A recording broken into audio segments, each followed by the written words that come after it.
छान आहे ना मूर्ती? एकदम छान. ये नमस्कार करू.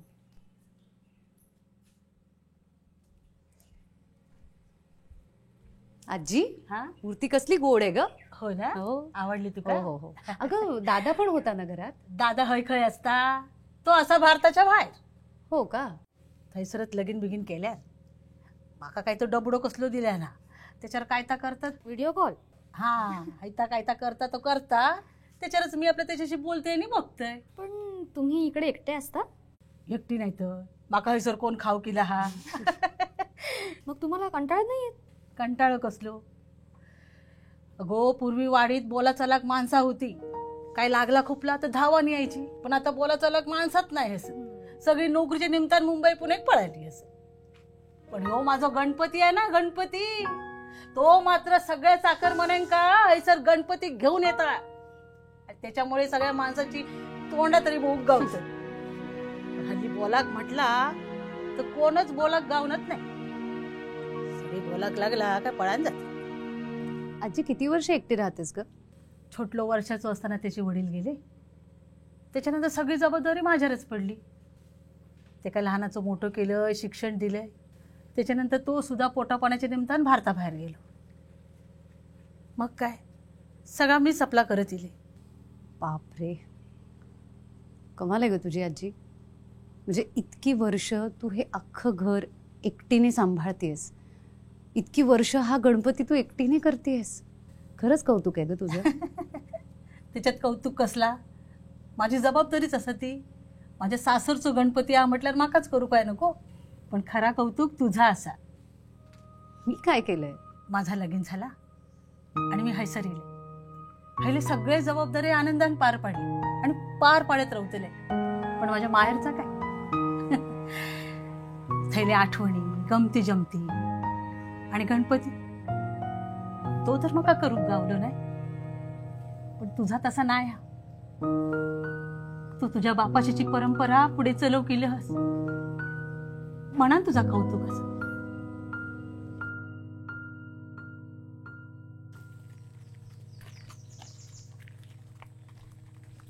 कसला विचार करतेस ग? कसला नाही ग. आपण किती सहज म्हणतो ना की आपल्याला लोनली वाटतंय म्हणून. दिवसभर एकटं घरात राहून असं डोकं धरतं. आणि पर्याय म्हणून काय तर टीव्ही फोन क्लबिंग रायडिंग. पण या आजींसारखे कितीतरी आजी असतील या गावामध्ये ज्या वर्षानुवर्ष एकट्या राहत आहेत. त्या काय करत असतील? एक साधा विचार कर ना. मगाशी ती आजी काय म्हणाली की तिचा नवरा गेला त्यावेळेस तिच्या मुलाचं वय होतं 1 वर्ष. इतकी वर्ष ती एकटी राहतेय ग. तिला एकदाही असं वाटलं नसेल की दुसरं लग्न करावं. तिला असं वाटलं नसेल की एखादा लाईफ पार्टनर असावा. तिच्या म्हणून काहीतरी शारीरिक मानसिक गरजा असतीलच ना. बघ ना सिद्धी, आपण किती इझिली म्हणतो ना ग आमच्या वाईब्स मॅच नाही झाल्या म्हणून आम्ही सेपरेट झालो म्हणतो ना.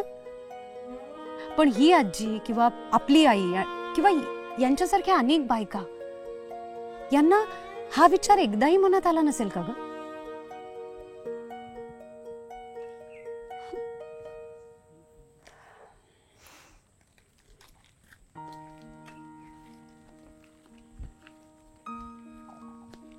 सिद्धी ऐक ना, तू पुढे हो, मी आलेच.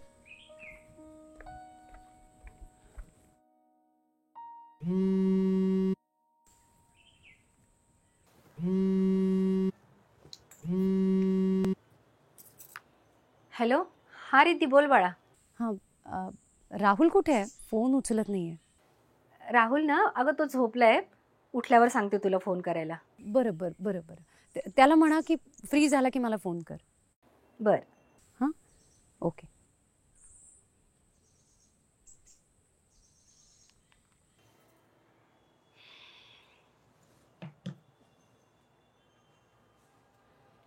राहुल तुला असं नाही वाटत तू जरा अति करतोयस? माझ्या घरातल्या पहिल्या गणपतीला माझ्या बायकोने घरात थांबावं ही माफक अपेक्षा करणं अति आहे का? मान्य आहे मला, मान्य आहे. पण राहुल अरे तू जरा विचार कर ना. तिचे वडील गेल्यानंतर तिच्या माहेरच्या गणपतीची प्रथा पूर्ण करायला ती तिकडे गावी गेली आहे. आपण इथे मुंबईतला गणपती करायला आपण सगळे आहोत. पण ती जर तिथे गेली नसती तर तिच्या वडिलांपासून चालत आलेला गणपती बंद झाला असता. हे कळतंय का तुला?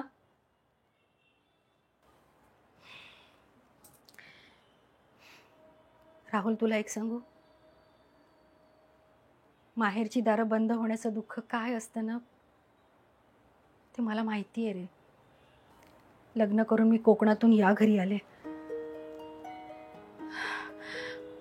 त्यानंतर माझे वडील गेले, आई गेली. आई बाबा गेल्यानंतर आमच्या घरच्या प्रथा, आमचे सण, आमचा गणपती हळूहळू सगळंच कमी होत गेलं. आई वडील गेल्यानंतर तिथे हे सगळं करणारं कोणीच नव्हतं. मी सुद्धा सासरच्या जबाबदाऱ्यांमध्ये अडकले होते. मलाही तिथे जाता येत नव्हतं. त्यामुळे आमचा लाडका गणपती हळूहळू कमी होत गेला आणि कायमचा बंद झाला रे. माझंही माहेर हळूहळू कमी झालं आणि कोकणाशी नातं तुटलं. मला हे सगळं त्या मुलीच्या बाबतीत होऊ द्यायचं नव्हतं राहुल, म्हणून मी तिला माहेरी जाऊ दिलं. मला एक सांग, अशा वेळी आपण तिच्या पाठीशी राहायला नको का रे?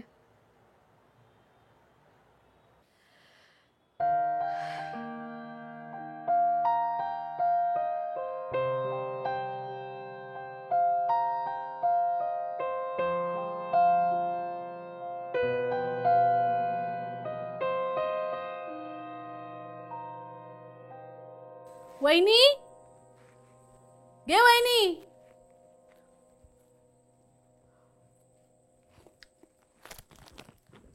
गे वहिनी. ताईनं केव्हा येलास? आत्ताच इले. चाय टाकते. ती चाय मारा दे, आधी भेट घे. भावाक देवची आहे माझ्या. तो पण तुमच्या बाजूकच राहता चिंच पोकळी. तू काय काळजी करू नको, तुका नेऊन देवची नाही हा. माझं भाचं येऊन घेऊन जायत. आता टाकतस तर वाय चाय टाक जा जा. तितकीच तलाप घावाघात माझी जा. आणि ऐक ना, माझो भाव आणि वहिनी आणि माझ्या आवशी वांगडा राहतात थंय. माझ्या बाबांची खोली होती, ती आता भावाच्या नावावर झाली. आता भाव हा म्हणून बघता, नाहीतर माझ्या आवशीचे हाल कुत्रं सुद्धा खाल्लं नसते, अशी झाले असते. आता मी हय सासरी असं, आवशी कोण बघताला भावच. वहिनी, चाय हाडतं ना? होय, हाडते. घेवा.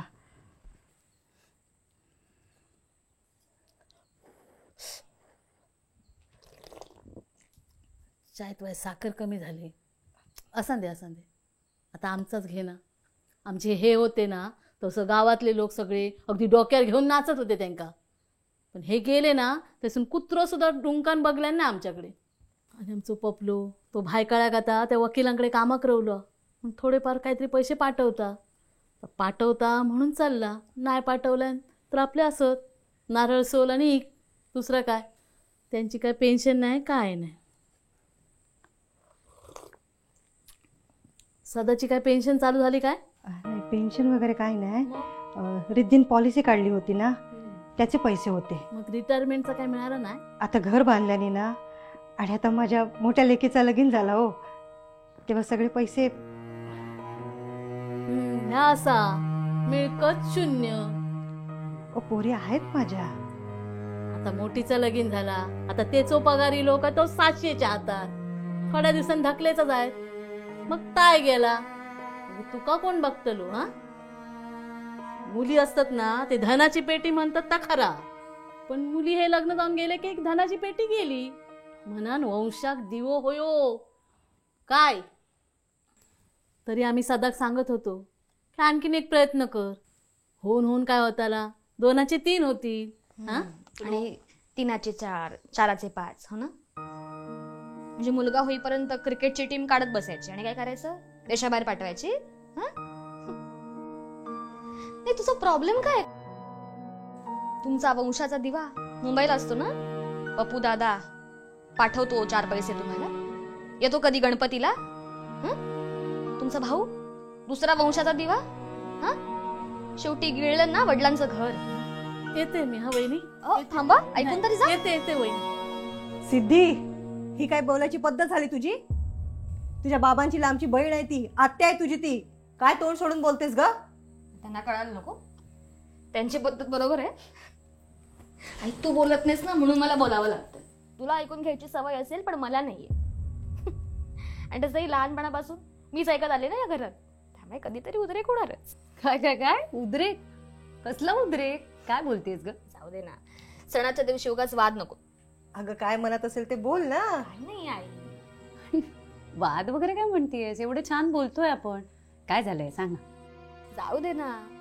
तुला कसं लहानपणापासून सगळं हवं तसं मिळत गेलंय ना, त्यामुळे तुला नाही कळणार. लहान बहीण म्हणून मला या घरामध्ये जे काही लहानपणापासून ऐकवलं जातंय ना, ते तुला नाही ऐकायला मिळालं. एक मिनिट.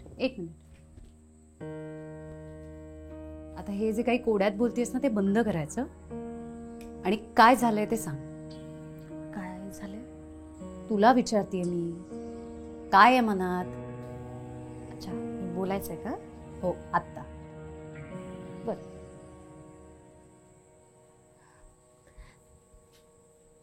आई आई एक गोष्ट मला खरं खरं सांग. माझ्या वेळेला दुसरा चान्स घेताना तुझ्या आणि बाबांच्या मनात नव्हतं का की या वेळेला मुलगा हवाय म्हणून?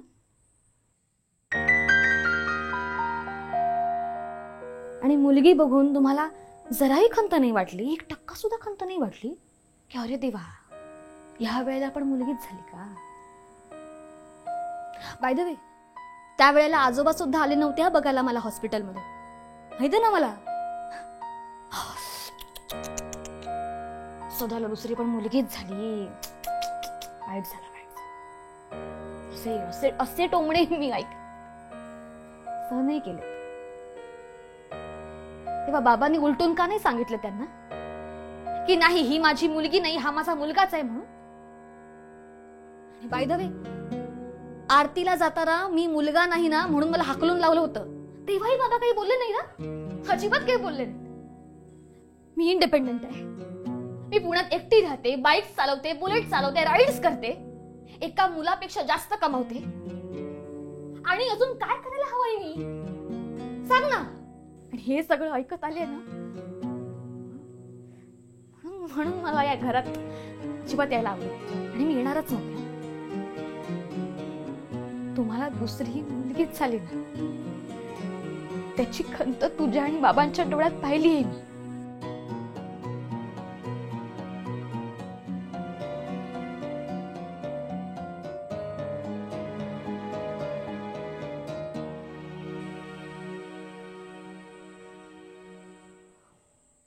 बरं झालं सिद्धी, बोललीस, मनाचा विसरा केलास. त्यानिमित्ताने कळलं तुझ्या मनात काय आहे ते. सिद्धी, तुला माहितीये,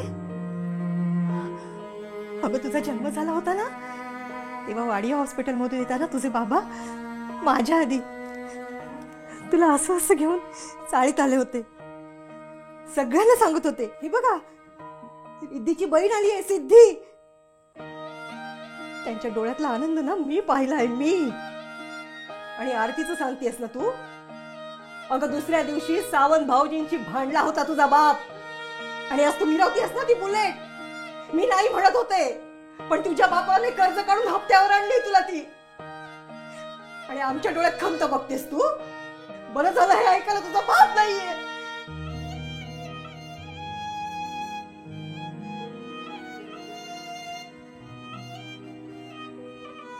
विसर्जनाची तयारी करायला घ्या.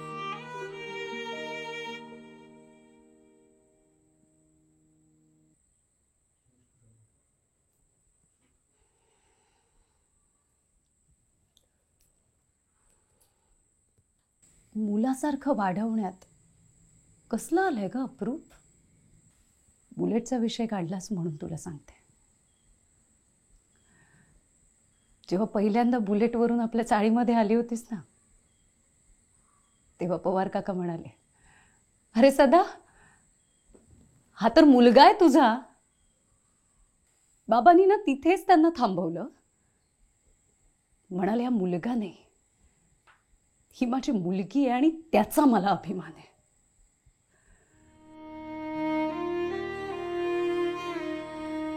असा होता आपला बाप.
तू चांगल्या माणसाला तुझ्या जवळ बोलवतोस ना. आमचा एक चांगला माणूस ना तुझ्या जवळ आहे. त्याची काळजी घे. काळजी घे त्याची. आणि पुढल्या वर्षी लवकर ये.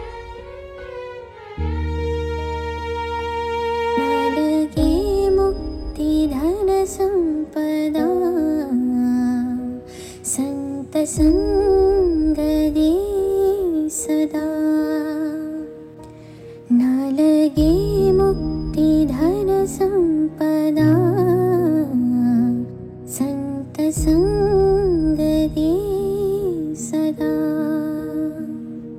तू का म्हणे गर्भवासी सुखे घालावे आभासी दुखे घालावे आभासी. हिची दान दे गा देवा तुझा विसर न व्हावा तुझा विसर न व्हावा. बघता बघता बाप्पाचं विसर्जन सुद्धा झालं ग. बाप्पा आले आणि गेले सुद्धा. मी म्हटलं खरं की हे सगळं मी करेन म्हणून, पण खरं सांगते मला खात्रीच वाटत नव्हती की हे सगळं बाबांसारखं मला जमेल. पण झालं. पण आय डोंट नो पुढच्या वर्षी परिस्थिती काय असेल, हे सगळं मी करू शकेन की नाही. पण मला मनापासून वाटतं की यापुढे आता ही जबाबदारी तू घ्यावीस. किमान तुझं लग्न होईपर्यंत. पुढचं पुढे बघू.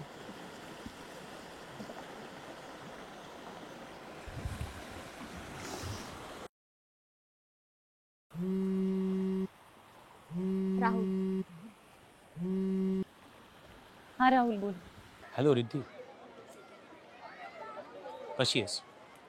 हाय, बरी आहे बरी आहे. झालं तिथलं बाप्पाचं विसर्जन? हो अरे आत्ताच झालं. तिथे झालं सगळं? हो, इथलंही आत्ताच झालं. व्यवस्थित झालं ना? ऐक ना राहुल, आय एम सॉरी. ऐक ना, मला तुला एक सांगायचं. काय? यावर्षी आपण आपल्या पार्ल्यातल्या घरात जो गणपती आणला ना, तो पुढल्या वर्षीपासून आपण नको आणूया. राहुल अरे इतक्या टोकाचा निर्णय नको ना घेऊ. माझा आधी शांतपणे ऐकून तरी घे. मला असं म्हणायचंय की आपल्या पार्ल्यातल्या घरात गणपती आणण्यापेक्षा आपण सगळ्यांनी मिळून तुझ्या कोकणातल्या घरातच गणपती आणला तर. काय? इथे कोकणात? अगं बाप्पाचीच तर सेवा करायची आहे ना. मग ती इथे केली काय आणि तिथे केली काय. आणि समज माझं कोकणात एखादं गाव असतं आणि त्या गावातल्या घरात गणपती असतात, तर तुझ्या सासरचा गणपती म्हणून तू माहेरचं सगळं सोडून त्या गणपतीचं करायला कोकणात आलीच असतीस ना. मग माझ्या सासरच्या गणपतीसाठी मी माझं माहेर सोडून कोकणात आलो तर काय बिघडलं? अरे हे राहुल, घरी सगळ्यांना मी आईबाबांशी या विषयावर बोललो आणि त्यांना माझा हा निर्णय मान्य आहे. आता तू विचार कर आणि सांग. ठेवू? आईची काळजी घे.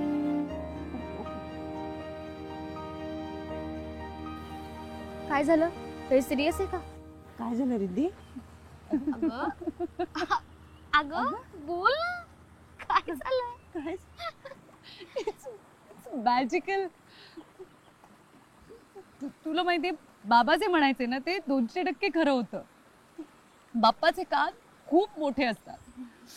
आई, आपल्या मनातलं ना सगळं सगळं बाप्पाला ऐकू येतं, माहितीये सगळं. अगं पण झालंय काय? सिद्धी, अगं आमच्या घरच्यांनी असा निर्णय घेतलाय.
काय पाहिलात ना चौथा एपिसोड?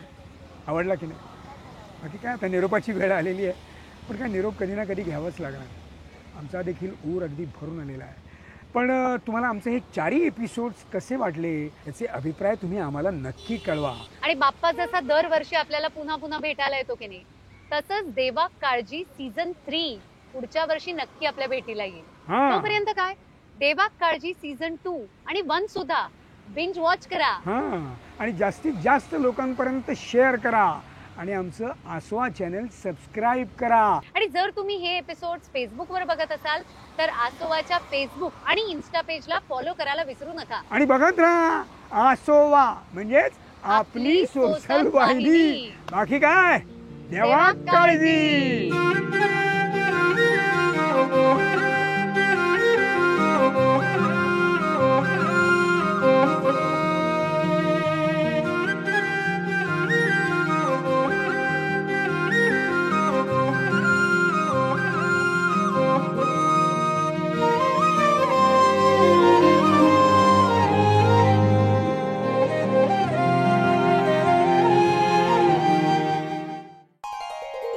आपली सोशल वाहिनी.